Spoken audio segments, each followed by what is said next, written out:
গতিকে সকলোকে অনুৰোধ কৰিছোঁ, আপোনালোকে য'ত পদুমক দেখিব পদুমত ভোট মাৰিব আৰু য'ত হাতীত দেখিব হাতীত ভোট মাৰিব। হ'ব?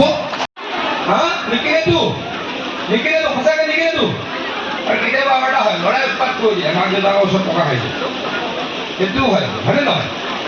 মাক দেউতাকৰ ওচৰত পইচা থাকে গম পালে ল'ৰাই উৎপাত কৰে। ল'ৰাকো বুজাই দিব, বাবা এইবাৰ নিদিওঁ, এইবাৰ কাম কৰিব লাগিব আৰু অহাবাৰ 25,000 টকা ল'ব লাগিব, হয়নে নহয় কওক? তাৰ পাছৰবাৰ 50,000 টকা ল'ব লাগিব।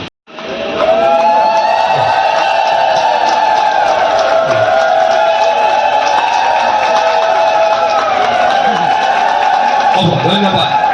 শেষত আকৌ এবাৰ ক'লো, য'ত বিজেপি এজিপিৰ পৰিৱেশ, ৰাভা যৌথ মঞ্চৰ পৰিৱেশ, গণশক্তিৰ পৰিৱেশ, UPPLৰ পৰিৱেশ, মুখ্যমন্ত্ৰী ডাঙৰীয়াই দিনে ৰাতিয়ে অহা কষ্ট কামৰ প্ৰতিদান ৰাইজে দিব। অসমখন কেনেকৈ দুপে আগুৱাইছে আপোনালোকৰ সন্মুখত মই ৰাইজক সুধিছোঁ। অকল এইখন সভাতে নহয়, মই যিমান সভা কৰিছোঁ সকলো সভাতে সাংবাদিকৰ সন্মুখত, কেমেৰাৰ সন্মুখত ৰাইজক সুধিছোঁ কি কাৰণত আপোনালোকে বিজেপিক বা এজিপিক ভোট দিব। আৰু সকলোৱে কৈছে যে উন্নয়ন হৈছে, ৰাস্তা পথ হৈছে, মেডিকেল কলেজ হৈছে, ইউনিভাৰ্চিটি হৈছে, অৰুণোদয় দিছে, চাকৰি 1.5 লাখ চাকৰি দিছে। এইবিলাক কাৰণতে ৰাইজে বিজেপি আৰু এজিপিৰ মিত্ৰজোঁটক ভোট দিব। মই বৃহৎ দিশত আশাবাদী। এটা কথা লৈ আহিছোঁ, পেহেলগামৰ ঘটনাৰ পিছত ভূপেন বৰা আৰু অখিল গগৈ কৈছে যে সকলো মানুহ পাকিস্তানলৈ যাব পাৰিব। এয়া গৌৰৱ গগৈৰ কথা নহয়, কিন্তু আমি চাওক এইটো তেওঁলোকেতো সদায় পাকিস্তানৰ ছাপোৰ্ট কৰেই। তেওঁলোকৰ দলত কিছু পাকিস্তানী ছাপোৰ্টাৰ আছে, কংগ্ৰেছ দল আৰু ৰাইজৰ দলত কিছু কংগ্ৰেছী পাকিস্তানী ছাপোৰ্টাৰ আছে। গতিকে তেওঁলোকে নিজৰ ছাপোৰ্টাৰকটোতো সন্মান কৰিব লাগিব। এইটো দেশকে দেখা কথা। অসমৰ ৰাইজে জানে যে কংগ্ৰেছত, ৰাইজৰ দলত বা অন্য এজিপি বুলি এটা দল আছে, তাতে পাকিস্তানী ছাপোৰ্টাৰ আছে।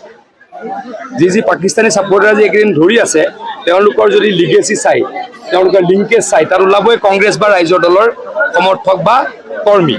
গতিকে পাকিস্তানী সমৰ্থকৰ কথাটো তেওঁলোকে বেয়াকৈ ক'ব নোৱাৰে, পাকিস্তানৰ কথা তেওঁলোকে বেয়াকৈ ক'ব নোৱাৰে। পাকিস্তানৰ কথা বেয়াকৈ ক'লে কংগ্ৰেছে ভোট নাপায়। অখিল গগৈ ডাঙৰীয়াও সেই লাইনতে গুচি গ'ল। তেওঁলোকৰ পৰা তাতকৈ আৰু কিবা আশা কৰিব পাৰি বুলি মই নাভাবোঁ। তেওঁলোকে ভাৰততকৈ পাকিস্তানক ভাল পায়, কিন্তু ৰাইজে সকলোৱে জানে। চাওক এটা বস্তু, কংগ্ৰেছ চৰকাৰে 60 বছৰত 6খন মেডিকেল কলেজ বনাইছে। কংগ্ৰেছ চৰকাৰে 6খন মেডিকেল কলেজ বনাইছে। আৰু আমি অহা ছেপ্টেম্বৰত আৰম্ভ হ'বলগীয়াখনৰ সৈতে আমি 20খন মেডিকেল কলেজ বনালোঁ। 60 বছৰত কেইখন মেডিকেল কলেজ? 6খন। আৰু আমাৰ 10 বছৰত 20খন মেডিকেল কলেজ। কংগ্ৰেছে বনাইছিলে 5খন ইউনিভাৰ্চিটি, আমি বনালোঁ 12খন-13খন ইউনিভাৰ্চিটি। গতিকে শিক্ষা স্বাস্থ্য কোনে ভাল কৰিলে সেই কথা ৰাইজক সুধিলেই হ'ল। গৌৰৱ গগৈ ডাঙৰীয়াটো নাজানিব বিশেষ। গৌৰৱ গগৈ ডাঙৰীয়া ল'ৰা ছোৱালী লণ্ডনলৈ পঠাই দিলে। গৌৰৱ গগৈ ডাঙৰীয়াই ল'ৰা ছোৱালীক ইংলেণ্ডৰ নাগৰিকত্ব দিয়ে দিলে। তেওঁ পাকিস্তানত গৈ 15 দিন 20 দিন থাকেই।